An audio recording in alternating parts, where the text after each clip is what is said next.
Stand by. The program will begin soon.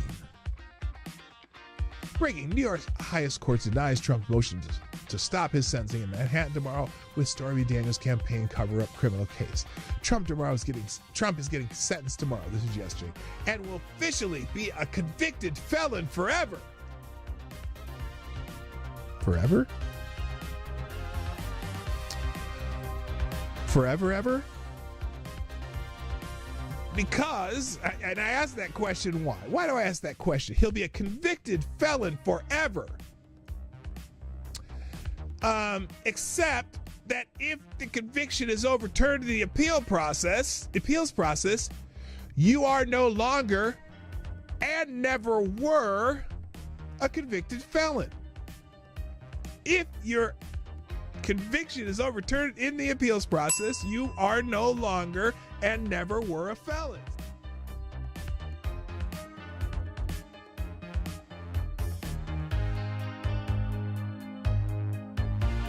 So, is there a labor shortage? Ultimately, the entire need for H-1B workers is predicated on a supposed domestic worker shortage. According to the Bureau of Labor Statistics, the current native-born American labor force participation is around 63%. Meanwhile, the foreign-born labor force participation is a stunning 68%.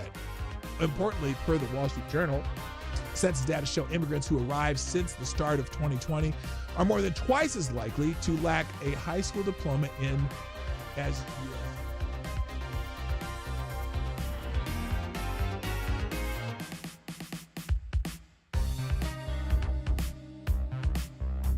the next 4 months, he beat not one but two Democratic opponents, swept all 7 swing states, and became the first Republican to win the popular vote in 20 years. He has realigned American politics, remaking the GOP and leaving the Democrats reckoning with what went awry. I'll tell you what went awry. They suck! Okay.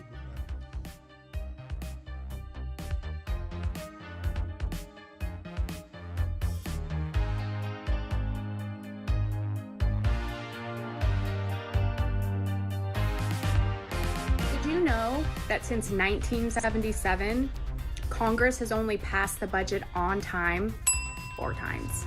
The last time Congress passed a balanced budget was in 2001. That was the Did you know Congress? that over the last 6 years, Congress hasn't passed an appropriations bill on time once? In fact, we have had 17 continuing resolutions in the last 6 years. In 6 years. And since Biden has taken office, we have had over 11 omnibuses pushed through. Congress has only passed a balanced budget 4 times ever, meaning we didn't have a surplus or a deficit. The mainstream has become fringe, and the fringe has become mainstream. There are platforms, there are people out there that are getting 14 million streams. And we're on cable news getting 1 to 2 million. And so there's not on CNN. the whole world out there. Kellyanne Conway, I hate to agree with her, but I do a lot of times. Donald Trump understood that and we didn't. Stand by. The program will begin soon. Ladies and gentlemen, it's Friday Q&A, and let's, the first question today is from our friend, Avocado Diabli, who says, have you ever woke up half naked except for a pair of lace panties, a Foot Locker's employee's ref jersey, and a Pirate's eye patch stuck in the slide of a children's playground? AD? I'm becoming concerned. I'm becoming concerned. I would love to hear that story, though. Just out of curiosity, I don't know if I really want to hear that story, but no. Very discouraged to see many influencers turning on some of our biggest fighters in Congress. Instead of going after the 38 who stand on principle and not raise the debt ceiling, but also didn't support the continuing resolution, why are they going after people like Republican Congressman Greg Murphy, North Carolina 3, who was for the original continuing resolution? Or why not just go after the Democrats who are responsible for this entire mess? Why eat our own strong conservatives, especially over something like the debt ceiling, when no one really wants it raised in the long run? Even if the 38 had voted yes on the American Relief Act, it still wouldn't have passed. So what is the end goal here? To get rid of strong conservatives because we don't 100% agree all the time? Stand by. The program will begin soon.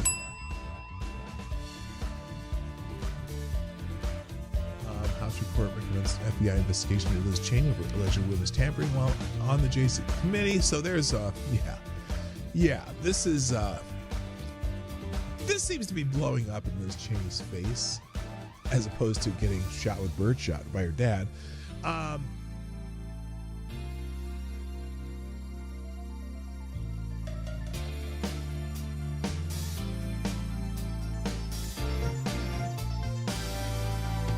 Here's another one. Taxpayers fund a disinformation index, but the real fake news is that it's useful. The Department of State wasted $330,000 to fund censorship of non-liberal and conservative media.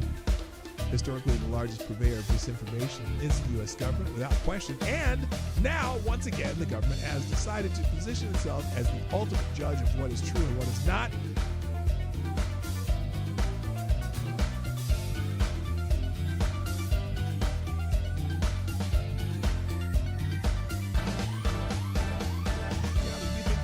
There exists an animal whose shit is actually super delicious. Oh my God. It would have to be some sort of seafood. I don't know. African Stalby, what would you consider to be the most disconcerting thing about one could see in the toilet after you got done going to the bathroom? Only things that come from inside you count. Well, I think a 14-foot tapeworm would be kind of disconcerting. You're like, what the heck? Oh, that was inside of me? Okay. Lord Stanham asks, which member of Congress would you like to catch leprosy? You can name as many as you'd like. Well, let me just start with Jamie Raskin. And Adam Schiff. That's enough. This is lightning round. Abkhaz Diaby says, why is it that Nancy Mace is the only woman in Congress that does not sound like one of the teachers from Peanuts to me when she speaks? Maybe it's because she's from the South, although her accent is not that pronounced. Somnambule Nation, is this the penultimate?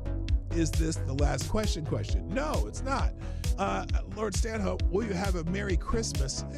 Melancholy. We already explained that earlier. Select boy, who on The Simpsons has a plan that's good on paper but horrible in execution? Oh, obviously Homer.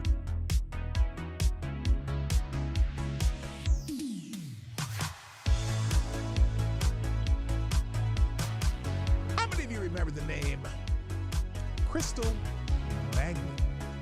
Crystal Magnum. Does that name ring a bell? Anybody? Crystal Magnum. Now, even if you don't know that name, you know. It sounds like a stripper name, doesn't it? Crystal Magnum? That sounds like a stripper name or a porn stripper or something like that. And he, Elon Musk, his net worth grew by $170 billion in the month after the election. Do you understand what net worth is, Joy? That doesn't mean they put $170 million in his bank account. I over and over, I'm going to give you the Scrooge McDuck theory. No, he doesn't have a giant vault of golden dollar bills that he can go swimming in. It just means that the value of his company went up. So the only way to get that money is to liquidate parts of his company. $40 billion, that works out to about $5 per person. Exactly. $40 billion in China. If you just gave to all China, that's $40 a person. That ain't gonna end world hunger, you dumbass. Wait. Yeah. And it just keeps making more and more money, and nothing is done with that money to help people. It's not money, you dumbass. It's net worth. Net worth is not money. Net worth means, oh, well, the stock of this went up by, 40%. Can't spend it, but unless you sell it. But sure, this is it's just insane. It's financially and culturally illiterate.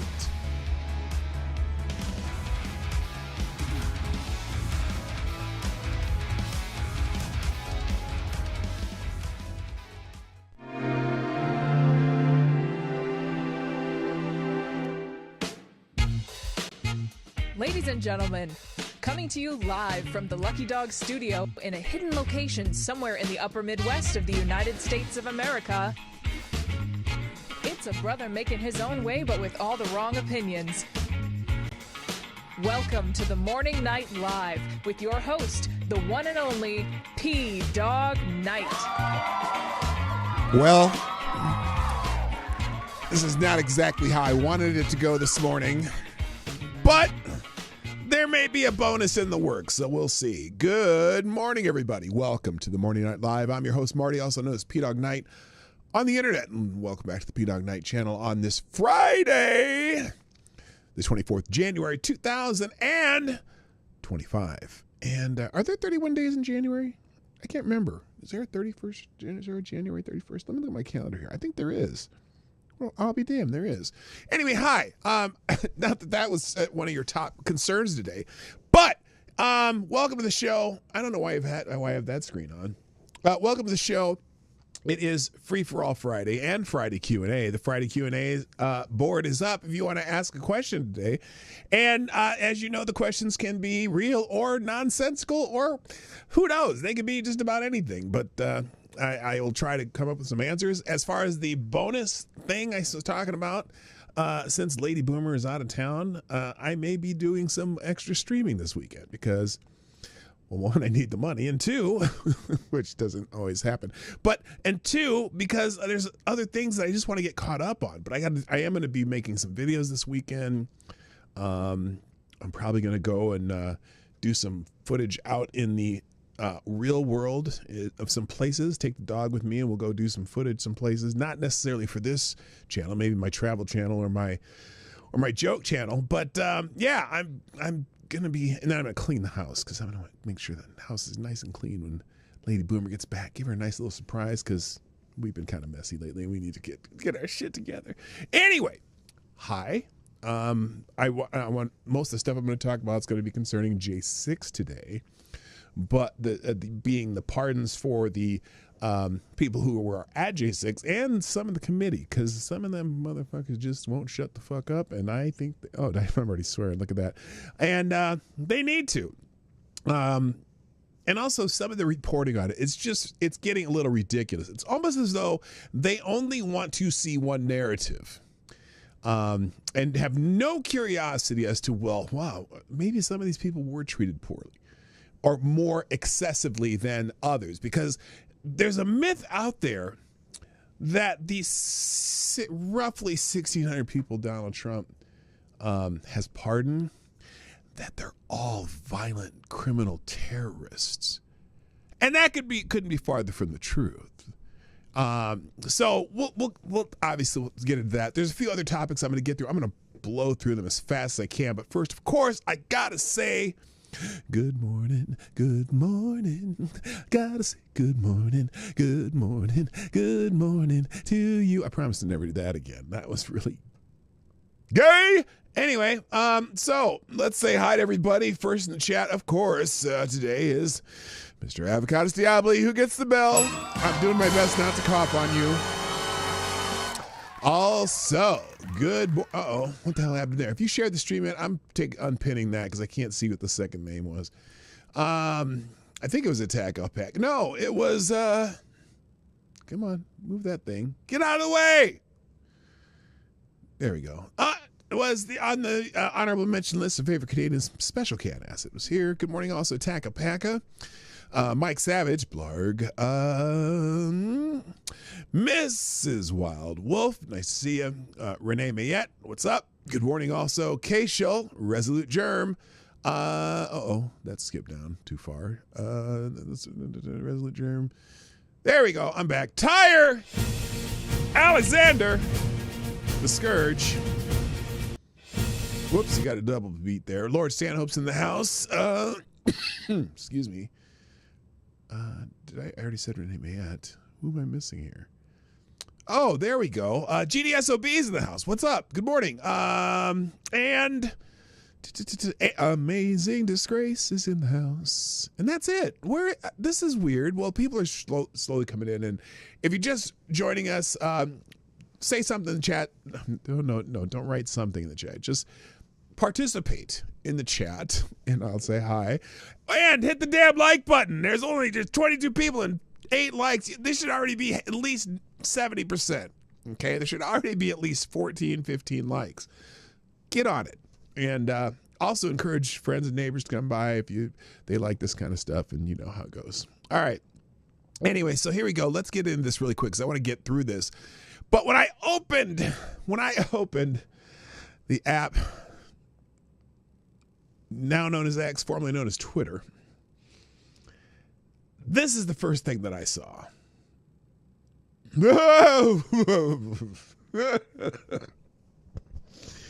Yes, that is Senator Mazie Hirono. And she tweeted this saying, channeling my inner Justice Ketanji Brown Jackson, which I wasn't really sure what she meant by this. Did she mean this little necklace thing that she's wearing? And if so, why is Mazie Hirono culturally appropriating a black woman? I just don't understand it.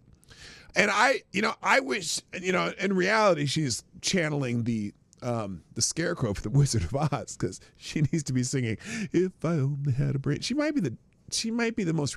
I don't know if she's dumb or if she's just ridiculous. She's definitely ridiculous, but it may be because she's dumb. But she kind of rivals Hank Johnson over in the House as the. Oh no, Hank Johnson is just dumb. Mazie Hirono. I don't know that she's the brightest bulb in the tree either, but she's definitely ridiculous. And I don't know why I felt I needed to subject you to that, but I did. Oh, some other people. Did someone else show up here? Is she in black? Is she doing blackface? No, she's not doing blackface, but she's. Oh, it's both. Could be both. Yeah, it could be both. She could be dumb and ridiculous. She's definitely ridiculous. So at least I'm half correct, and she's not the brightest person. Anyway, moving on. Today is National Compliment Day. Yes, you need to make a compliment. And I was thinking about this because right here, someone's named Fiona Burns says, "Oh, you can't see it here, there, because this is okay." So, why is that way over there? Oh, because I hit the wrong button. It's National Compliment Day, and we're spreading positivity. Take a moment to brighten someone's day by sharing a heartfelt compliment in the comments. I got a better idea. Oh, by the way, then it says, let's celebrate kindness together. Here's what I want you to do in the chat, because you don't have to, I don't need compliments. I don't need validation. You can like me or not like me. I don't, I care, but I don't care. You know what I mean? It's not going to kill me if you say bad stuff about me. It's not going to kill me if you say good, or, it's not going to make me whatever by saying good stuff about me.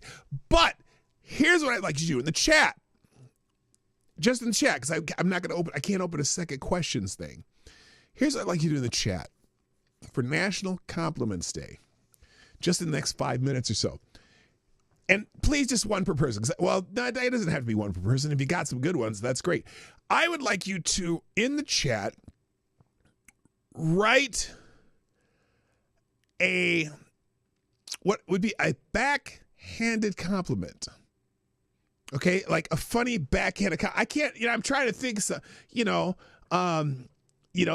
hey, I really think that you are much smarter than my dog. That's the kind of thing I'm talking about. So figure out a backhanded compliment, like Renee Mayette already. It says, P-Dog Knight, you're so pretty. I feel pretty, oh so pretty. I feel pretty and witty and gay. Okay, not like that. Thank you, Avocado Stalby. Perfect. Your head is super shiny today. See, I love it. Your head is super shiny today. Okay, that's good. Oh, Katie did skate. What's up, Katie? How you doing? Welcome back. I haven't seen you in so long. P-Dog, you have such a great sense of humor. Well, no, okay, that, I appreciate that. Unless you're saying that I'm not that funny, then I'd be like, okay, I got you. Mike Savage, you're all right. Yeah, that's a good one. Let's see. Ty Alexander, P-Dog Knight, you're looking healthy for a fellow undead. You aren't looking as jaundiced yellow today. See, then that's... One of these days I'll stop coughing, but every time I laugh, I'm trying not to die on you here. I really am. By the way, today's coffee is brought to you by United Parcel Service and the super effective tumbler. Man, this thing keeps coffee hot for about 4 hours. It's amazing. I don't even know what, it's double hold or some shit. It works really well. Let's see. Okay, here we go. Amazing Disgrace said, "You're super sexy." Yes, that's good. That's see, now that's as if Mike Tyson were telling me, and that would make me worried. You're super sexy. Let's see. Where was the other one? Okay, there was another one that I thought was funny. Where is it? What happened? Okay. Oh, you're the prettiest retard I know, dear. That's funny. All right, you got the idea. Happy compliment day. Drop a backhanded compliment, and that's perfect. Oh, I see. No, I gave you a real compliment before you asked for a backhanded one. Okay, gotcha. Perfect. All right. Dying is the easiest part. Filling out taxes as an undead is fucking terrible. I have to do a 1083E this year. Oh, I'm not sure what that means. I don't like that. Anyway, all right. Let's move on. It's also, now, some things that are trending. I'm going to go through the trending stuff fast. However, I'm going to put a link to this. I'm not going to play it on here. But let's just say that for the first time in Bruno Mars history, as far as I'm concerned, because I really, really like Bruno Mars as an artist, his songs, his entertainment, his value, whatever. Bruno Mars has finally put out a terrible song. Apparently he did a collab with Sexy Red. We talked about Sexy Red the other day. And I'm not going to play it, but I'm going to put it in the links. And you know what? I'm telling you, I should warn you. You can click on the link and listen to what this song is. I'm not playing it on here. But this is exactly how I feel about it. Okay? And in fact, I can read this one because this has kind of gives you foreshadowing what's in the song. Bruno Mars now actually has a bad song. He really dumbed it down with this one. How did we get here? How? I guess it's called Fat Juicy Wet. And this it really should have stayed on the hard drive. It really has. Nobody likes it. And whoever Rose, Bruno Mars, Lady Gaga, and Sexy Red, it should have stayed. It should have stayed on the hard drive. I'm just telling you. I'm sorry if you click it and you are very mad at me for having to listen to 10 seconds of it. Good morning, Selected Boy, by the way. Yeah, boy. So there you go. I'm just saying, I put the link in the chat. I'm just saying, right click that. Did I put it in the chat? Yeah, it's up there. It's up there. Except you got to click twice. 'Cause I didn't give you the actual link to the song, did I? Oh yeah, I did. Yeah, I did. So anyway, there's only about 30 seconds of the song. I'm just saying. Trust me. All right, Elon Musk is trending because everyone's talking about his little Nazi salute that he accidentally did during the speeches. And so a lot of people on the left are saying, oh, he absolutely did a Nazi salute. And then I probably shouldn't have done that. But people are arguing back and forth. Look, he made a gesture that looked exactly like the Roman salute thing the guy with the funny mustache did. Or the guy, I should say the guy with the Charlie Chaplin mustache did. You know, that guy in Germany in the 30s and 40s really ruined that mustache style. That was a Charlie Chaplin mustache before he did it, and now nobody can wear that mustache anymore. Although I've seen some black men get away with it because, you know, when you're a black man, you don't look like Hitler. But he really ruined that Charlie Chaplin mustache. You know what I mean? So, tonight we can't be friends. Because of that music video? Yeah, it's bad. It's terrible. Oh, yes. You sent me a DM about what? The song? Okay, I'm going to check that out. So anyway, so now people are finding everyone else on the internet who makes that. Like there's Emmanuel Macron doing the same shit. You realize how much you are complete idiots, you media talking heads who just spent 3 days saying the same thing about Elon Musk. Here's Emmanuel Macron doing the same gesture. So anyway, TikTok users are absolutely destroying anyone claiming Elon did a Nazi salute. We'd love to see it. TikTok users are mad about it? Wait, let's see what this TikToker says. I really didn't want to spend any time on this, but let's see what this person says. If you are someone who truly believed that what Elon Musk did was a Nazi salute, you are not intelligent enough to be in politics, nor should you be sharing your opinion online. Oh, snap. If anything, we should all be pointing and laughing at you, because if you truly believe that he did that, then you truly believe all these Democrats did one as well. So why weren't you outraged about it then? Oh, because you knew that wasn't what they're doing. The same way that when Elon Musk makes a statement saying from my heart to yours. Okay, enough. You get the idea.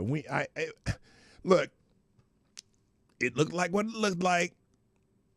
He may not admit it, but he should be more self-aware. And I'm not going with the Asperger's stuff. A lot of people talking about Asperger's and shit. I don't give a shit about that. Let me go check something real quick here. By the way, thanks to the people who have been sharing the stream. I forgot to do that. Here we go. Banks, who's retweeted the show. There's Resolute Germ. Excuse me. Oh, God. Ugh. I'm so sorry. That's so unprofessional. That's so unprofessional. Thank you, Resolute Germ, for dropping a Let's Go. Also, my, oops. And then other people doing the links thing. Here's a good one. Oh, wow. What is this? That's weird. That's almost like that Krasenstein thing. And then there's this Let's Go. What is that? JD, I'm going to have to call you back. Melania just said, let's go. Oh, my goodness. What? Okay. Thank you for the people sharing the stream. All right, moving on. Where was I? I was on Elon. We did that. Oh, Alaska's trending. Sydney Bishop, what's up? Good morning. Alaska's trending, and I suppose there's a few senators that are saying that they are not going to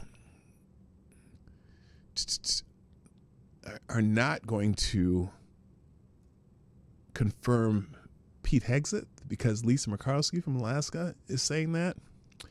And some people are and not only Lisa Murkowski, but Susan Collins, and I think there's a couple other senators who are saying they're not going to support Pete Hegseth.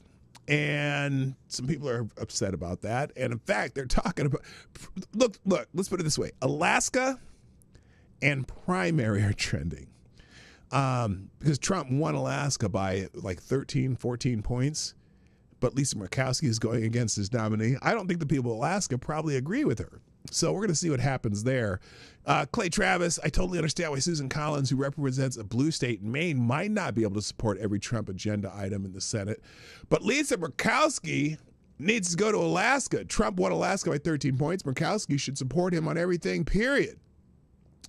Alaska voters, Lisa voted yes on this. Does she really represent your interests? So she voted yes on these people. Oh, what the hell? So Tom Tillis, Lisa Murkowski, Mitch McConnell, and Susan Collins are all talking about they may not approve some of the nominations that Donald Trump has, I think, on Pete Hegseth and maybe Tulsi Gabbard. So, they need to, some of these people in Alaska might have to tip off Lisa Murkowski to where she can go herself. So there you go. That's why those two things are trending, primary in Alaska. Real quick, thank you, Gunfuck61, dropping a Hamilton in the tip jar, and you are the new Streamlabs Superstar sponsor of the day. And dropping an article hijacking the show. So we'll, let me click that. Oops, did I click it twice? Uh-oh, this is interesting. This is, I don't know if it's breaking news, but it's from today. No, it's from late yesterday. And I apologize for that Bruno Mars video, but it's in the news, so, you know, that's how it is. Here is today's hijacking of the show. Thank you, Gunfox, and welcome to the show if you're here. He dropped this article, Barbados and Panama to remove flags from 114 Russian Shadow Fleet tankers. What? Following January 2025 sanctions, Russian vessels are seeking new registrations, with some moving from Barbados to flags like Tanzania and Sao Tome. A significant portion of Russian oil tanker Shadow Fleet, I'm not sure what the Shadow Fleet is, must find new flags to sail under as Western sanctions intensify pressure on Moscow's shipping network, as Barbados and Panama maritime registries are set to delist 114 Russian vessels, Bloomberg reports. Since the outset of Russia's full-scale invasion of Ukraine in 2022, ships tied to Moscow have often changed flags and service providers, showing sanctions' impact on Russia's oil logistics that keep Russia's war machine running. Russia's Shadow Fleet, primarily used for transporting oil and gas, includes hundreds of vessels operating under foreign flags like Panama and Barbados. Ownership of these ships is obscured through offshore registrations and tax haven entities, enabling them to bypass sanctions. U.S., EU, and UK sanctions aim to block Russia from earning revenue through energy sales, a key funding source for its war in Ukraine. According to the Barbados Ship Registry, 46 vessels will now be required to remove the country's flags. Barbados and Panama are forcing them to get rid of those flags. They're not. You cannot use our flags to hide your export or your commerce anymore. Barbados, let's see, 46 vessels will be required to remove the country's flag by the end of January 2025 due to UK sanctions, and 14 of those vessels also under U.S. sanctions. Additionally, Bloomberg says Panama Ship Registry announced earlier in January that it had begun delisting 68 vessels sanctioned by the U.S. The development follows the implementation of new sweeping sanctions on Russia's exports. Earlier in January 2025, affected vessels are expected to find new registrations. Some vessels previously registered in Barbados have already found new flags in Tanzania and Sao Tome and Principe. I'm not familiar with either of those places, according to the Equisys Maritime Database. Panama's decision to cancel 68 vessels follows its late 2024 rule alignment with the United States, the European Union, UK, and United Nations sanctions. So that's interesting. So they'll have to figure it out. Yes, you know the thing. You know the thing. All right. Good. They if you're just doing it to bypass sanctions, GFY. All right, moving on. Epstein's trending because now that Donald Trump has signed a executive order to declassify both Kennedy assassinations and Martin Luther King assassination, people are asking, hey, what about Jeffrey Epstein? And so a lot of people talking about that. Someone here says, I think we can agree. We would like the Epstein list released. Am I right? Yes, Angela Belcamino, the bold lib. We're kind of figuring out, that's a character. I always thought it was real. Now it's also interesting. People who don't want it released. One of them would be Senator Dick Durbin. The guy blocked the release of the Epstein client list. I wonder why he doesn't want Kash Patel to lead the FBI. And that's the other person that they're acting like that these Republican senators may not approve of Kash Patel to be the FBI director. And in fact, here's Senator Dick Durbin. I just met with Kash Patel, President Trump's nominee for FBI director. My takeaway, he's the wrong choice to lead the FBI. And then he wrote a thread about it. But hey, You don't want the Epstein list made public. And I know Kash Patel, that's one of his, he definitely wants to do that. So anyway, lots of people saying release the Epstein list. Someone here says, if you're threatening to quit the FBI because Kash Patel is coming to lead it, you probably had something to do with protecting the scum of the earth. Now, this is an Epstein victim talking about how the FBI treated Epstein victims. Trafficking, I said kidnapping ring. And I said, I was kidnapped and he's having all these children come and go all day. What are you going to do? And he goes, well, you can do what you want. And he hung up on me.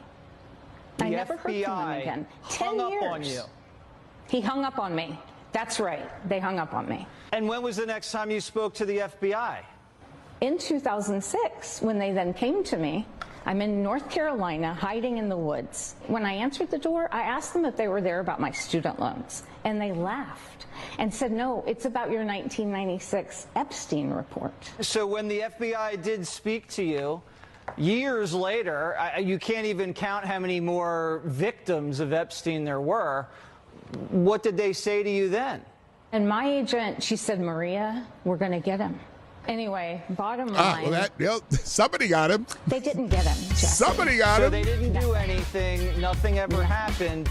Chris Wray is now the director of the FBI. Okay, I'm gonna skip over this. Anyway, the point is, lots of people talking about making the Epstein list public.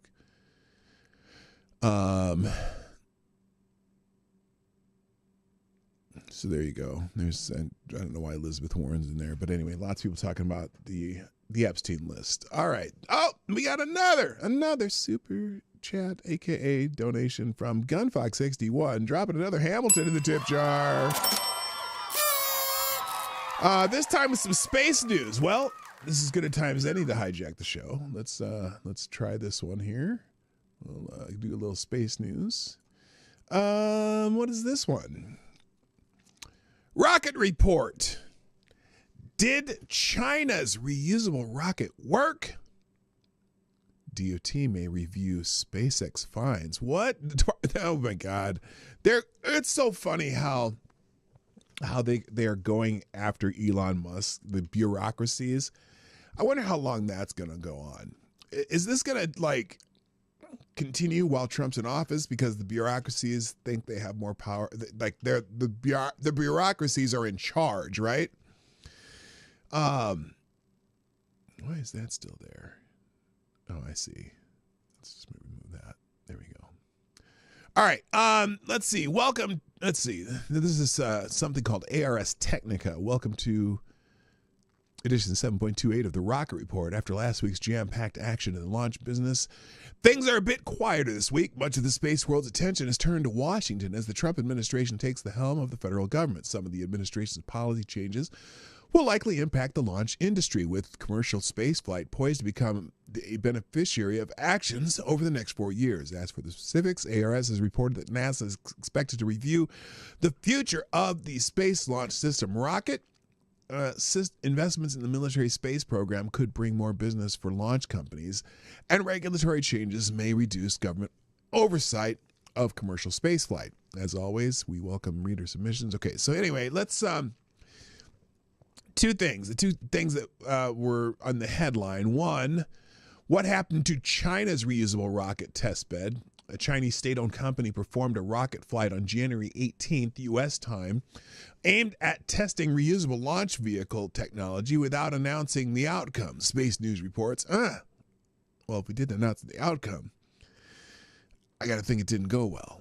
The Longjing 2 test article lifted off from a makeshift launch area near Haiyang, Shandong province. The methane-fueled rocket was expected to fly at an altitude of 75 kilometers, about 246,000 feet, before performing a re-entry burn and a landing burn to guide itself to a controlled splashdown in the Yellow Sea, replicating the maneuvers required to recover a reusable booster like the first stage of SpaceX Falcon 9. This was China's most ambitious reusable rocket demonstration flight to date. But State-sanctioned silence. Amateur footage near the launch area showed the rocket rise slowly from the tower and perform an ascent phase with no apparent anomalies. But the video ended before the rocket descended to Earth, and there have been no official updates on the results of the test flight from Shanghai Academy of Spaceflight Technology, the state-owned enterprise responsible for the demonstration. SAST published results in video footage of a previous reusable rocket demonstration to an altitude of 12 kilometers last year. The lack of official updates this time raises questions about the success of the test. Oh, really?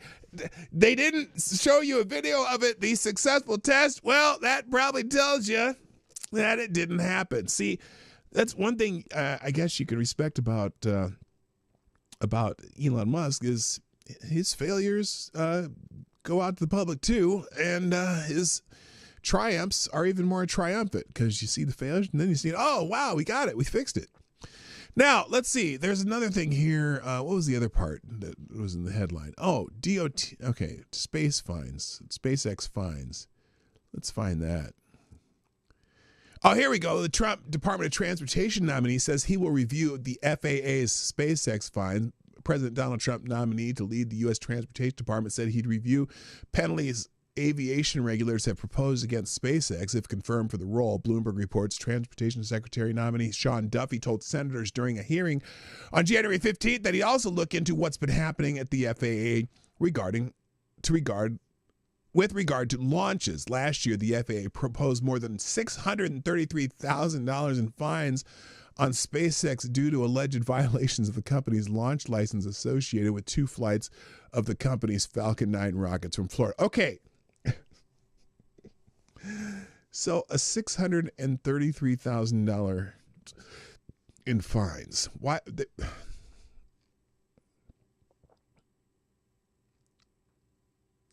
Now, on the scale of what they do at SpaceX,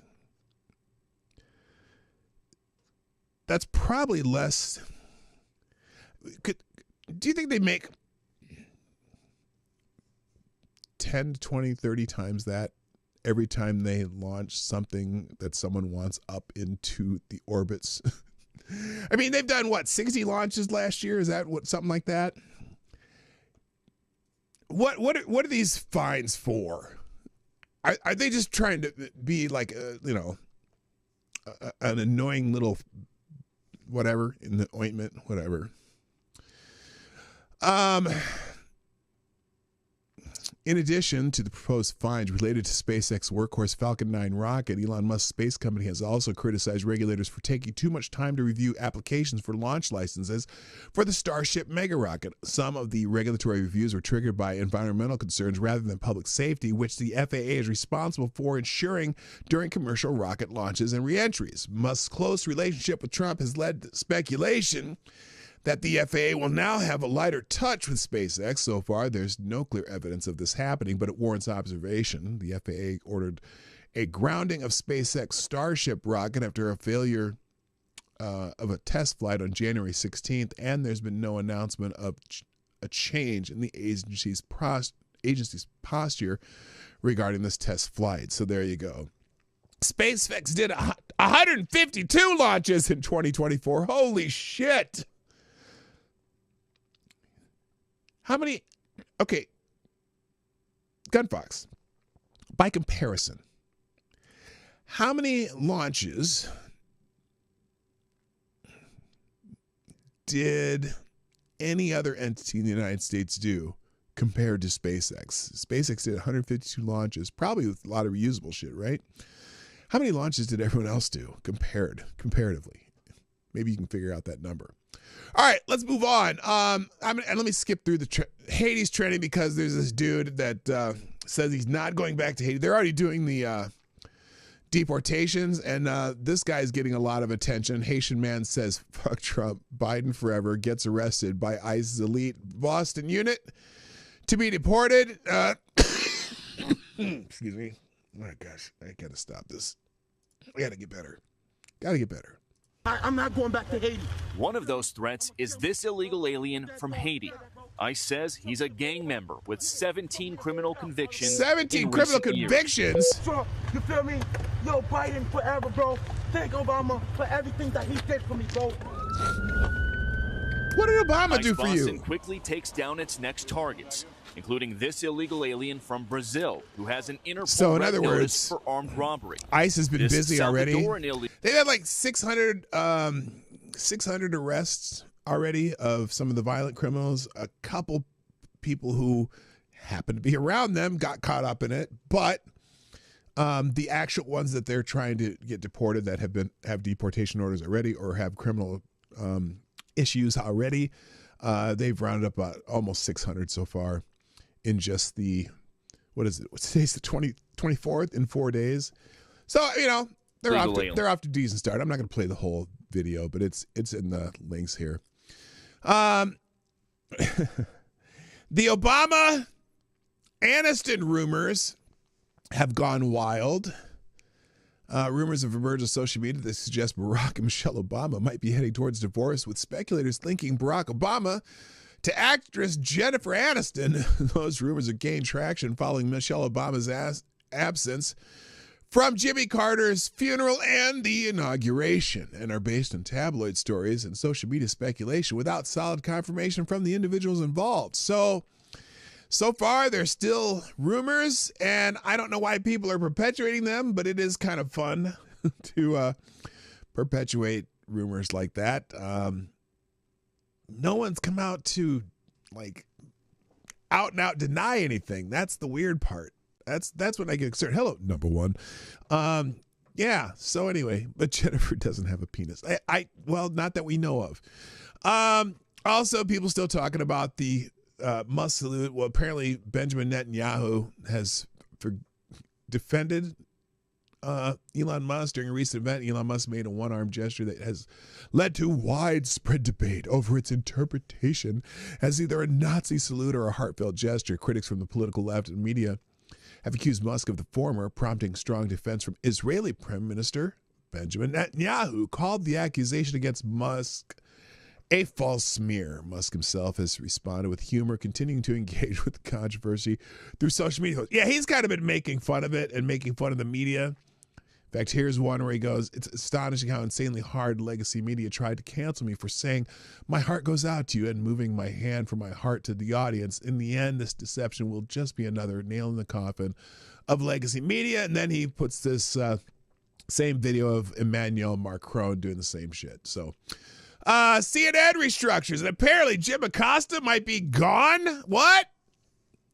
CNN's announced a major restructuring, laying off approximately 200 employees. We talked about that yesterday, which isn't, I don't know if it's a significant part of their workforce. Maybe it is. 6%? That's significant, making significant changes to its programming schedule. Jim Acosta, previously anchoring the morning show, has been removed from his slot with suggestions he might exit the network. The layoffs and changes are part of a broader strategy to modernize and adapt to shifting viewership trends, blah, blah, blah. The only, and then the first post on this topic is from Joe Walsh. You know who Joe Walsh is, not the, not that one. The Trump-hating former Republican that does nothing but bitch about Trump all day on X every day and on his little podcast that I don't know how many people watch. But he's becoming popular with Democrats. Well, Joe Walsh's take on this asswipe, I appear on CNN quite often, and if saying what I'm about to say means my days at CNN are over, well, then fuck it. CNN, what you just did, removing Acosta from his morning show, is cowardly bullshit. Now, wait, that part doesn't bother me. But this next line is fucking amazing. Acosta is one of your most independent, unafraid hosts.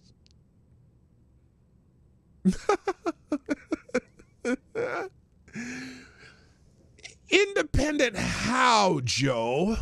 Now, granted, I'm sure you love the fact that he is constantly going after Donald Trump. That's his favorite thing, or Republicans. He goes after Republicans all the time. But Joe, when have you ever heard Jim Acosta ask a Democrat or someone on the left even a lukewarm, tough question? Ever?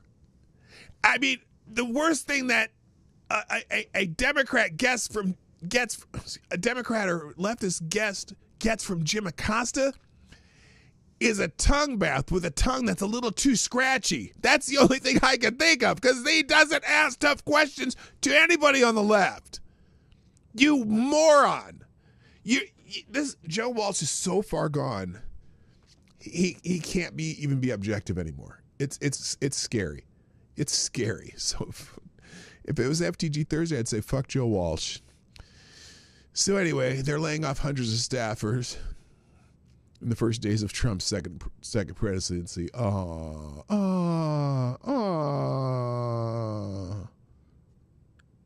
didn't that work? There we go. All right. Also, CBS is Norah O'Donnell out at CBS. What is going on here? Are they just getting rid of the ultra-partisan anti-Trump people? Norah O'Donnell concluded her role as the anchor on CBS Evening News after 5.5 years with her final broadcast, which features a surprise appearance by Oprah Winfrey. Oh, flutter, flutter. Her tenure is marked by impactful journalism, including award-winning investigations that influence policy changes, notably her coverage on sexual assault in the military, while her work earned praise for its integrity and storytelling. Well, except when she covers Trump. It also faced criticism for perceived political biases. Oh, you think? CBS and Norah O'Donnell parted ways today. She was fired. Here's CBS News, how they announced it. After 5 years in the anchor chair, Norah O'Donnell signs off from the CBS Evening News tonight. Her reporting has not only made history, but also resonated deeply with viewers across the nation. Yeah, a very resonated. That's an interesting word. It puckered my ass. Anyway, this isn't a goodbye. Norah will remain a vital part of CBS News, of the CBS News family, as a senior correspondent. Oh, so she's not leaving. She's just getting kicked off of the CBS Evening News. She no longer gets to be Walter Cronkite. There you go. Gotcha. Okay, moving on. Trump is not a fan of wind and solar energy. Yeah, you can look at that yourself. Just saying that he's expressed strong stance against windmills and solar fields, announcing intentions to cancel or restrict their development. In interviews conducted in January 2025, he criticized the renewable energy sources for destroying property values, being environmentally inefficient, and harming wildlife. And look, they are energy. Because it's too windy, thousands of turbines will be shut down today. Also today, you will pay millions of pounds to wind turbine shareholders in compensation for them not being able to provide you with energy. That's how screwed up this energy policy is. Yeah, the wind turbines do not make up for the energy it takes to even build them and run them. That's like, to get apparently to get the equivalent, I mean, they have to run for 40 years, but they have a shelf life of 30. Very bad choice of creating energy. Now, someday maybe they'll figure out how to make better solar panels, but that too, like when you drive through Iowa, I was just driving through Iowa the other day. There's windmills everywhere. Now it makes sense in Iowa because Iowa is a very windy state. They lease space for all these windmills in Iowa from farmers. Farmers make out like a bandit, and they're windy places, and it's basically rolling hills, so you can, it's an eyesore, but it's an eyesore over rolling hills of farms, and nobody seems to care. But if they don't work in mountains very well, and they kill a lot of birds, especially in places like that. They ruin whale populations in the East Coast, and none of the people in Nantucket want them out in the water because, again, eyesore. And they're not very efficient. So this is what it is. Wait a minute. Until that tornado rolls through. Yeah, I'm curious because I know they want to probably push that shit like in Oklahoma and Texas where you really don't want to. Look, if you're in Oklahoma and Texas, you probably don't want a wind farm in your backyard because if the tornado does come through, it might just take that whole giant windmill and fly it right over into your house. By the way, those things are freaking huge. Do you have windmills where you live? Who has windmills where they live? They're gigantic. Anyway, let me move on. All right, J6 stuff, which I wanted to spend more time on, but I got on it because of this post from Eric Swalwell, who made this claim. A man who'd released 1,600 of his most violent supporters will almost certainly jail 1,600 of his most vocal enemies. It's coming. This will be Patel's mission. Does the Senate care? So he's lobbying against Kash Patel as for it to be the FBI director. And I was thinking to myself, by the way, yes, this is the same guy who was sleeping with a Chinese spy. China is asshole.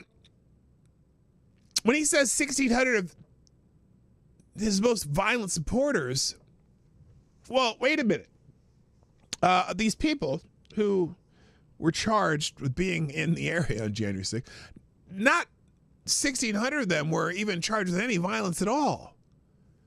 Some were, but he's making it sound like anyone who was at the Capitol on January 6th. And this is their strategy. This was a strategy from the beginning. I know that somehow they coordinated some of this stuff with CNN back on January 6, 2021, because when I heard Anderson Cooper use the word insurrection,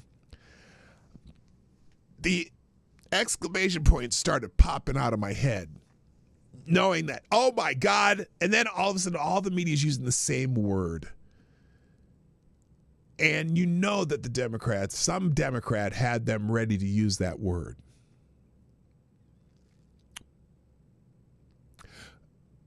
But my point being, these weren't all violent people. None of all the people charged, most of them weren't charged with violence.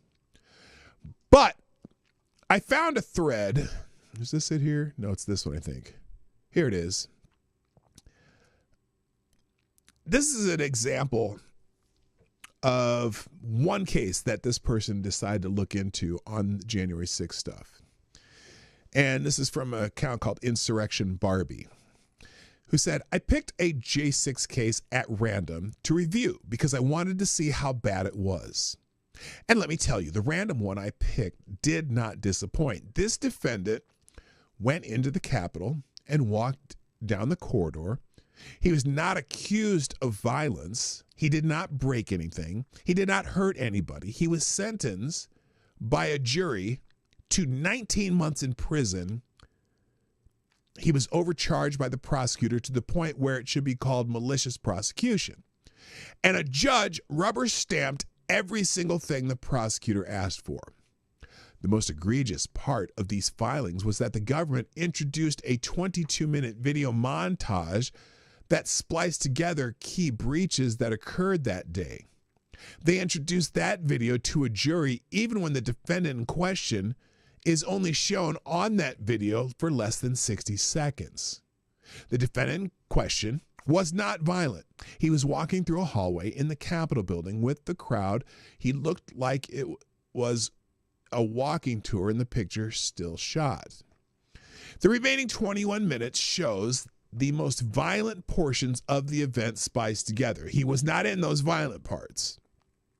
Luckily, this defendant seems to have had competent attorneys who filed a motion to exclude this video. The defendant's lawyer argued that this video montage is highly prejudicial because it shows a jury that a 22-minute video where all they see are the most extreme parts of the whole day, but the defendant in question is only on that videotape for 6 seconds.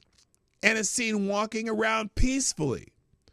Further, attorneys for the defendant argued that the majority of the jury in Washington, D.C. is made of federal employees. This video is meant to inflame a jury. It has no probative value and therefore is a violation of Federal Rule of Evidence 401, which, by the way, they teach like on the first day of criminal procedure in law school. District Court Judge Bates, declined the motion and allowed the prosecutor to include the video montage. I would be willing to bet everything I own that submitting a 22-minute video montage that shows the most egregious acts of violence you can find from that day, when the defendant in question is on that video for only 6 seconds and is seen walking calmly, is highly prejudicial and a violation of the defendant's due process rights. The person was found guilty and sentenced to 19 months in prison. Now, it took 2 hours to read through all of the documents that were in the case file. Every motion submitted by the defendant was denied. Every motion by the defendant was denied. How often does that happen? And every motion submitted by the government was granted. They turned a trespass misdemeanor that would have resulted in a $50 ticket into five misdemeanors and a felony charge by charging the defendant with a statute that would have required the Secret Service to rope off the section he was in, which they did not. They also charged him with a statute that would have required them to prove Mike Pence was in the building at the time he walked through that corridor. He was not.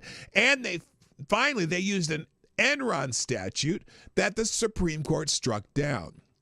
This defendant had to spend 2 years and probably hundreds of thousands of dollars in attorney's fees for spending 20 minutes in the building and walking through the corridors.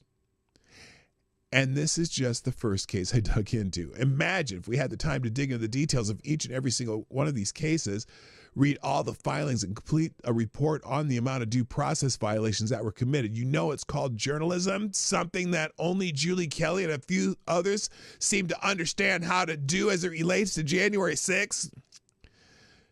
People need to see the inside of jail cells. This is far beyond prosecutorial discretion. This is straight up political persecution. But the biggest problem here are the judges that rubber stamped all of it. Now, there was another case too, and I don't have that one handy, or do I? Maybe I do have that one handy. Well, here, let's go through some of these. Here's, by the way,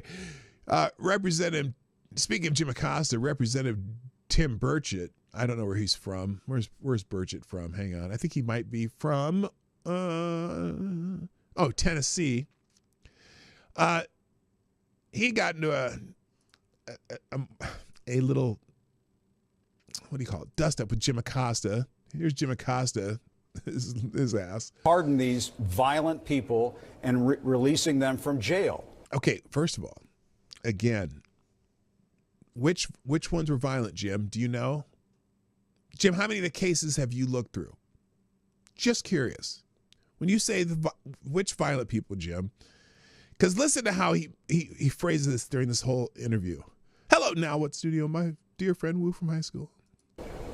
Oh, Jethro Hedor's here too. Hi, Jethro Hedor and H.P. Lovecraft. Oh, the gang's all here. What's up? I didn't just notice a bunch of people popping in. If they were truly violent, no, but do I know that they were? I don't know that. What do you mean you don't know that? Now, listen to him. Which ones were violent, Jim? Now, you're showing these videos as if every single person who was there on J6 was involved in the scuffles with police? Like every single one? Showing the footage on the air right now. Congressman, you were there that day. There are offenders on January 6th who violently beat police officers. There are offenders who are convicted of seditious conspiracy. That is the truth. This is a political world, Jim, and I don't remember you all on CNN condemning Joe Biden for commuting the sentences of murderers and child molesters, which he did. And you all Congressman, refused, I'm not asking you about that. Congressman, well, we talked about Joe Biden's pardons. You never do, Congressman, Jim. we did talk about it. We talked about Joe Biden's pardons. Oh, Jim, you did not. You all read I'm your report from the Democrat National Committee, as you always do, that and is you attack absolutely Americans. false. Congressman? No. So anyway, they got in a spat about it. I don't need to go much more than that. There was another case here, too. I think it's in this list here. But they're still having problems. Well, let's go into this real quick because I'm trying to get through the Q&A today. There are still some problems with the delaying of some of these people being released. This is what, and Congress Eli Crane of Arizona says a group of federal judges who presided over prosecutions of January 6th Capitol riot defendants are causing the delay in their release. Earlier this week, President Donald Trump, after taking the oath of office, granted a sweeping pardon to almost every individual charged in nearly 1,600 in total by the Biden Department of Justice for participating in the 2021 riots. So I'm going to skip down. I don't need to put Trump's pardon here. Let's see. Oh, here it is. So Crane says, I just got off the phone with a pretty high-ranking official within the administration who has intimate knowledge of the situation, is also fighting to get these individuals released, who told me that the holdup, and many of you already know this, is a couple of the judges. This is what Representative Crane put a video in on Twitter. The Arizona Republican continues. Two that were mentioned are Judge Nichols and Judge Kelly. Keep in mind that these are some of the same individuals who put these individuals behind bars. And one of the things I found most interesting about what this source told me was that these are the same guys that repeatedly will not hold gangbangers that are caught with guns that they're not supposed to have on pretrial detentions. So many of the most dangerous criminals here in Washington, D.C. are being given a pass, while these judges will not comply, and they've been slow rolling the release of these January 6 prisoners. Representative Cranes claims the Bureau of Prisons is ready to go on releasing the remaining individuals pardoned by President Trump, but is still awaiting the signed paperwork from federal judges overseeing the January 6 cases. While a number of the pardoned January 6 defendants have been released, many still remain in prison. Since the clemency announcement, social media has been rife with speculation that Washington, D.C. Democratic Mayor Muriel Bowser or the Metropolitan Police Department are behind the delays. However, Representative Crane claim adds credence to the speculation that paperwork issues and certification of the pardons are the main reason why some January 6 defendants remain in prison. So if you want to watch the video, this is it here. It'll click you to an X link, and you can watch his discussion there. Also, in the Daily Wire, J6 attorney rebuffs argument some J6 defendants shouldn't have been pardoned. William Shipley, an attorney representing dozens of January 6 defendants, including one so-called QAnon shaman, told the Daily Wire this week that President Donald Trump's sweeping action for J6 defendants, even for those accused of violence, was necessary due to the Biden DOJ's refusal to give the accused fair trials. Trump's executive order, which was signed just hours after Trump was sworn into office, granted full pardons for every person convicted in relation to January 6, with the exception of 14 commutations. The executive order also ordered dismissals for the hundreds of cases awaiting trial or sentencing. I have said this publicly. I have filed this argument. I have argued it in court in multiple judges. The reality is that the January 6 defendants could not receive a fair trial in the District of Columbia given the jury pool, Shipley told the Daily Wire. The government never moved off of that position and demanded that the cases go forward in the District of Columbia, knowing that to be true, which is reflected by the fact that so many defendants opted for bench trials to avoid D.C. jurors, the attorney continued. I mean, that speaks volumes. January 6 defendants could not get their Fifth and Sixth Amendment rights to a fair trial in the District of Columbia, which justifies the pardons. The Biden Justice Department has themselves to blame for that fact. On Monday evening, Trump reasoned that the J6 defendants accused of violence have already done their time. I will say this, they've been in jail for a long time already. The president told the press, I see murders in this country get 2 years, 1 year, maybe no time. So they've already been in jail for a long time. These people have been destroyed. What they've done to these people is outrageous. Shipley noted former President Joe Biden's last-minute pardons for his family members and dozens of controversial commutations for violent death row inmates in context with Trump's sweeping January 6 pardons. He continues, I think after the Biden administration did what they did with just the massive pardons on their way out the door, I don't know that had any actual influence on what the Trump administration decided to do, but I don't think anybody was really anticipating a sweeping set of pardons and commutation of sentences to the time served across the board, resulting in the release of everybody.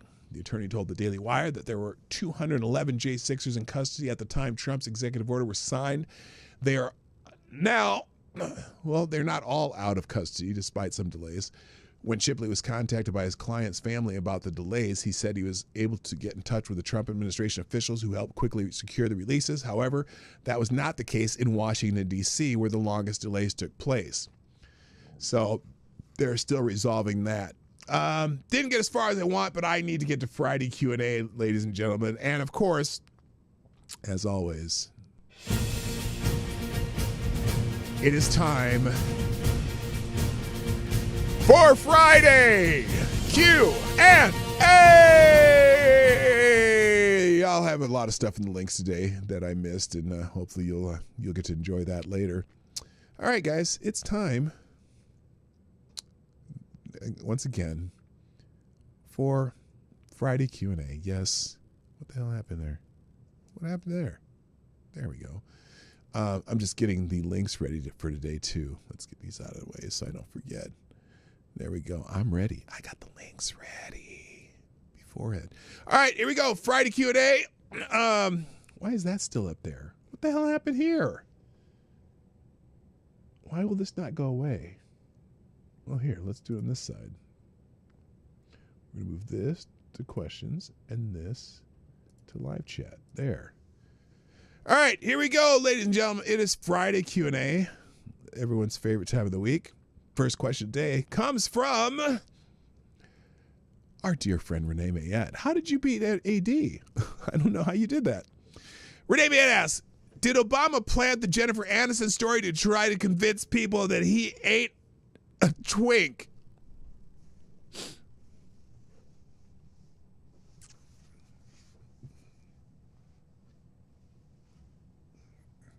What? Maybe. And I'm sticking with that answer. Avocados Diablo asks, can you answer this and the next 5 questions with more than 3 words but less than 6 and not using any words that start with vowels or have it less than 3 letters? Why counts as a vowel? Wait a minute. Can you answer this and the next 5 questions with more than 3 words but less than 6 and not using any words that start with vowels or have less than 3 letters? Oh,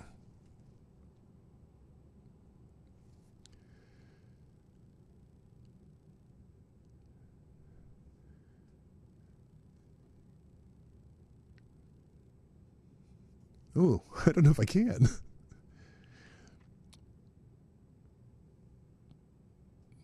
Don't want to do that. And that's the only one you get. I did it. Ty Alexander asks, how do I clean the shame from carpet in Ice Shack 12? Brittany has a 2 o'clock John, and we can't move Bunter Hayden's appointment.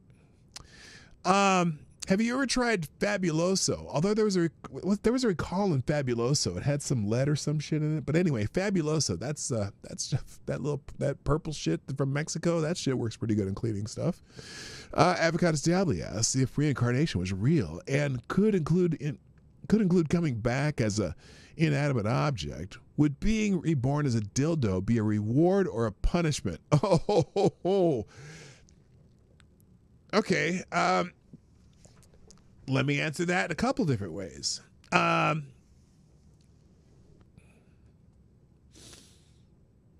let's use some examples from today.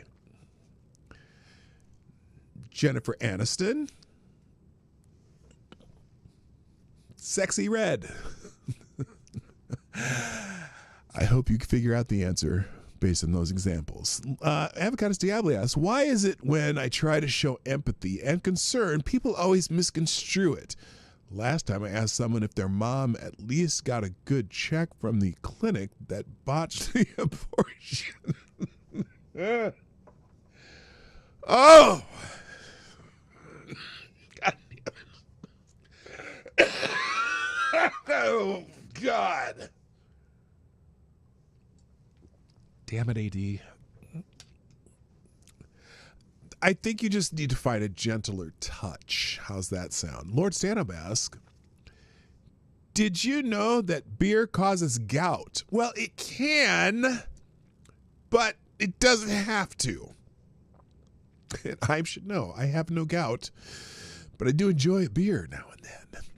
Ms. Wildwolf asks, what do you think of the salute by Elon? I think it was the same. I think of it the same as the salute by Macron. I think of the same as the salute by Tim Wall. I think it's the same as the salute by AOC, by Hillary Clinton, by Barack Obama, by any number of people who've just made that gesture, and then you flash it in a, you do one little click of it and it looks like a Nazi salute. I didn't think anything of it other than, oh God, they're gonna try to get him for that one, and by God they did. Avocados Diablo said, will you be hitting up the ice shacks this weekend to try to take the edge off your loneliness? Yeah, I'm not. No ice shacks. We go fishing on the ice. We're out in the cold. We don't use shacks. We don't use tents. Well, sometimes we'll use a tent, but no ice shacks. Sorry, not happening. These guys, I got too much shit to do this weekend. I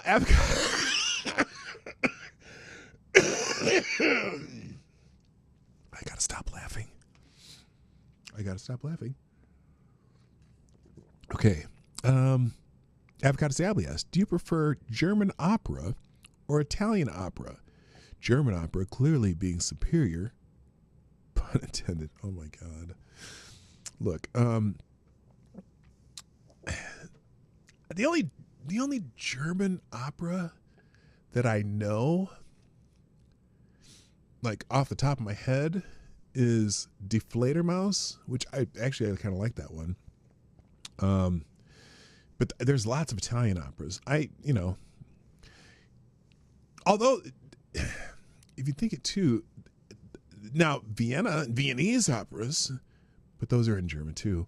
Anyway, but I'll tell you what, I did get to visit the Vienna, is it Vienna Opera House, whatever it's called? Holy shit, is that place cool? Anyway, okay, let's see, where was I? I gotta move this along. I'm almost out of time.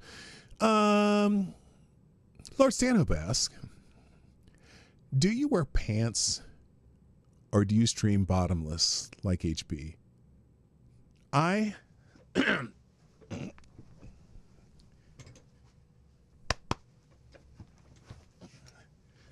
got on my Levi's. Avocados Diablo asks, if you're walking through the park and came across some dismembered feet that were in a really nice pair of shoes about in your size, would you take the shoes before you throw the feet into the bushes? Do you take the shoes before you throw the feet in the bushes? No. Well, how would you take... Okay. If I took the shoes before I threw the feet in the... Before I threw the feet in the bushes... They wouldn't be in the bushes because you can't take the shoes with the feet already in them. That question is backwards. What does that mean? Hello, cannibalistic wizard. And Andrew Thorsten. Hi. Yeah, I'm not. Look, I'm not touching them shoes. I'm sorry. I don't care. First of all, there would be no way for me to know for sure if they're my size because I'm not touching them motherfuckers. Avocados Diablo, is your head super shiny today? Am I doing this compliment thing right? Yes, we already went through that, and that was perfect. It's one of those, backhand the compliment things. Lord Stanhope asks, if Mel Gibson got into a fist fight with George Clooney, who'd win? I don't know. I think they're both probably pretty lightweights in real life. I think George Clooney's much larger than Mel Gibson. Mel Gibson is actually kind of short. I don't know. But Mel Gibson's got a little crazy in him, too. So maybe Mel Gibson would beat his ass. Lord Stanhope asks, what if Mel Gibson had to kickbox Brad Pitt? Who would win? Brad Pitt would win. Brad Pitt actually has apparently done some fight training. You remember Fight Club? Anyway. Avocados Diabli, what is the worst genre of music to play on your radio as you get into a high-speed chase after committing an armed robbery at an all-night vegan diner? Polka? It would just be weird. A high-speed chase while listening to polka? That'd be really weird. I'm just saying. Lord Stanhope, if Mel Gibson had a match with Mark Ruffalo in jiu-jitsu, who would win? Mel Gibson. Mark Ruffalo's a pussy. Avocados Diabli, what is the most inappropriate time to have an erection? Right now. Put it away. Avocados Diabli, if Melmac was an actual place and Alf was... What if Melmac was an actual place and Alf was really a documentary? What do you mean if? Avocados Diabli. Lord Stanhope. If Lethal Weapon Mel Gibson had an MMA match with diehard Bruce Willis, who would win? Oh, that'd be tough.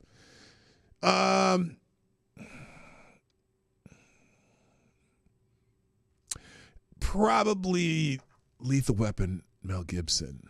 See, because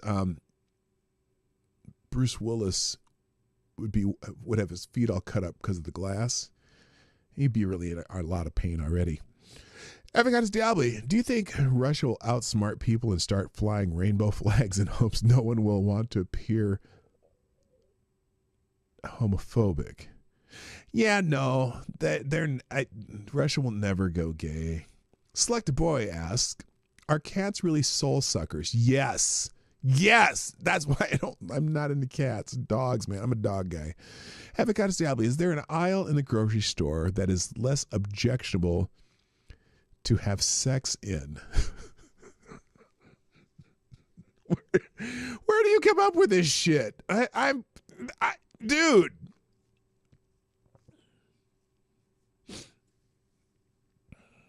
Canned goods. Lord Stanhope asks, if demented Bruce Willis boxed shambling mound Michael J. Fox, who would win? Oh my God. Well, look, demented Bruce Willis is, at least his body still functions. It's just his mind. He can't remember shit. But if he got in a fight, I think there'd be some reflexes.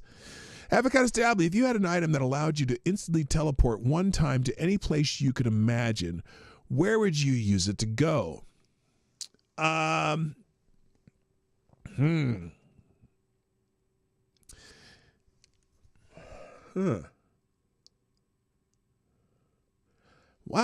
Okay, I might have to come back to that. I can't think of it. Wait, hold it.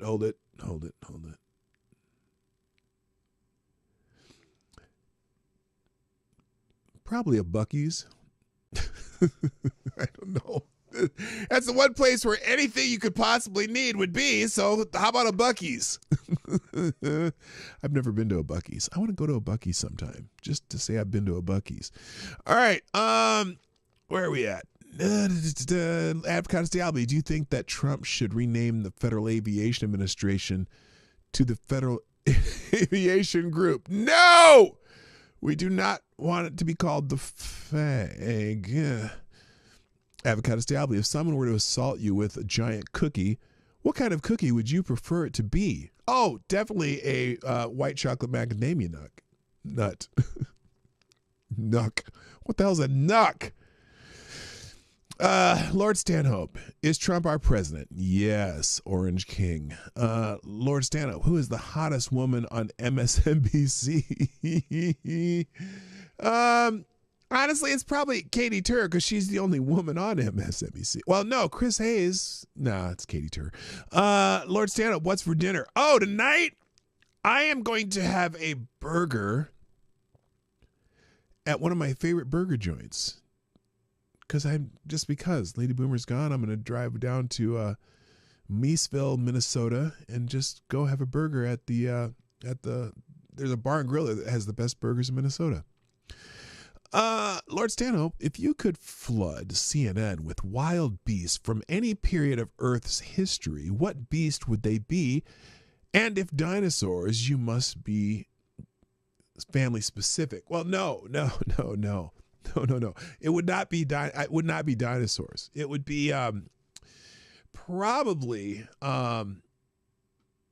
it would just be a bunch of like silverbacks, just a bunch of silverbacks, and just let them wreak havoc around CNN. Anyway, Avocado Diabli, is this not the last question? It is not, but it's close. Lord Stanhope, at what age does having a house to yourself feel like having a house to yourself as a teenager? Yeah, you know what? I'm not like one of those home alone dudes. I'm productive when I'm home alone, but I'm also productive when Lady Boomer's here. I haven't decided if I like being home alone though. I don't mind it, but I'd rather have Lady Boomer here. But to answer your question, at what age? It probably still feels that way in your 20s and 30s, but not in your 60s. It's just like, I'm here. Whatever. Shrapnel asks, what do you do with a drunken sailor? Well, it depends. If he's, what do you do with a drunken sailor? You send his ass home. Call the MPs, something. Select the Boy asks, if you had any sins, which one would you want to be forgiven first?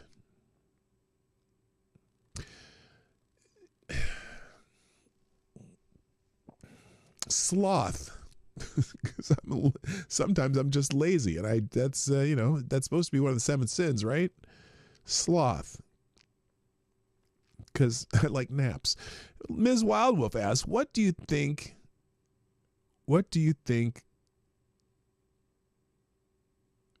Okay. Oh, I see. What do you think bigger is going to happen within the next 6 months, the way things are going so far? I got to tell you, I would not be shocked at another attempt. You know what I'm saying? Or attempt plot foiled. That's what I think is going to happen in the next 6 months. Avocado Diablo, were those mom jeans? No, they're Levi 505s. Select a Boy asks, how hardcore were you in the 80s? Oh man, hardcore is a rough way to put it. Let's just say I took a lot of chances, but I had a lot of fun, but I didn't necessarily, nothing super dangerous, but boy, did I do a lot of shit in the 80s. I'm just saying. I'm very fortunate to have had a very cool life, especially when I was in the summer teaching cheerleading camp, so I got to travel over the country and see a whole lot of stuff. Driving around in your car by yourself. There was a point where I took 6 months when I was working for TGI Fridays. This was actually in the 90s though. Where I left for 6 months because TGI Fridays, they had a program called Passport where you could pick up shifts in any Fridays around the country and just travel, and they would allow you to pick up shifts in stores along the way. You had to have been with the company for long enough and had to have certain certifications and stuff. But that gave me a chance. I retraced a trip that my family did during that trip, where my family drove from Omaha south to Dallas, all the way across the Southwest, all the way up into California, went through a bunch of Western states for over 3 weeks. I did that for 6 months and then just picked up shifts when I needed money to keep going. That was cool. So I don't know what the question was now. How hardcore were you? That was pretty hardcore, I think. Last questions. No more questions, please. First, Somnambule Nation, best burger in Minnesota. Have you had every burger in Minnesota? No, I haven't. But I should say I should have qualified that. The best burgers that I have eaten in Minnesota, and I've gone to a lot of the places that say there's a whole, how like an Instagram or the newspapers come out with the top 10, the burger list. We go to a lot of these places just to see how good the burgers are when we see those lists, or if we see another one pop up like somewhere and they said, "Oh, this is one of the best burgers I've ever had." We've gone there. So far, my favorite is the place in this little town halfway between Lakeville and Red Wing. Avocados Diablo, can you end the show with a really short but interesting story? I just told you 3. And, ladies and gentlemen, the last question on Friday Q&A.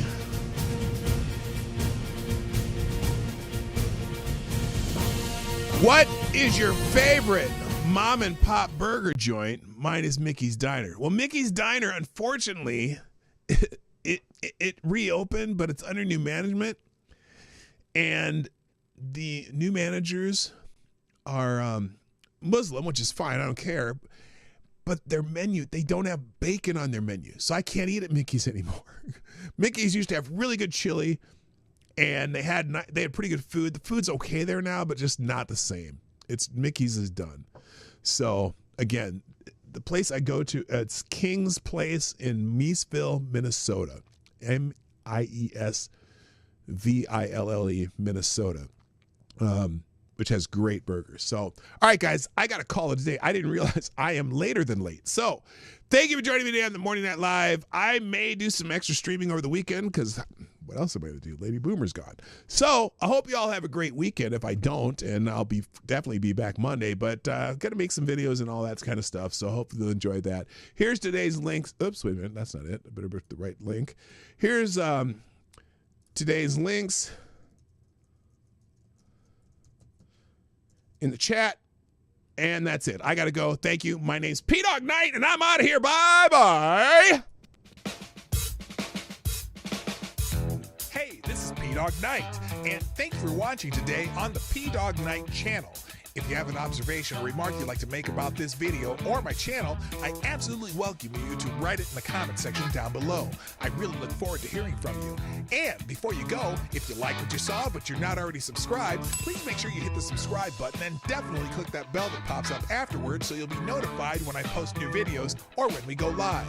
I broadcast my live show, The Morning Night Live, Monday through Friday at 10 o'clock Eastern, 9 o'clock Central. A special thank you to all the supporters of this channel who share our videos on social media and who make donations through Streamlabs, YouTube, Venmo, and Cash App, which are all linked in the description down below. Thanks again, and until next time, I'm P-Dog Knight, and I'm out of here.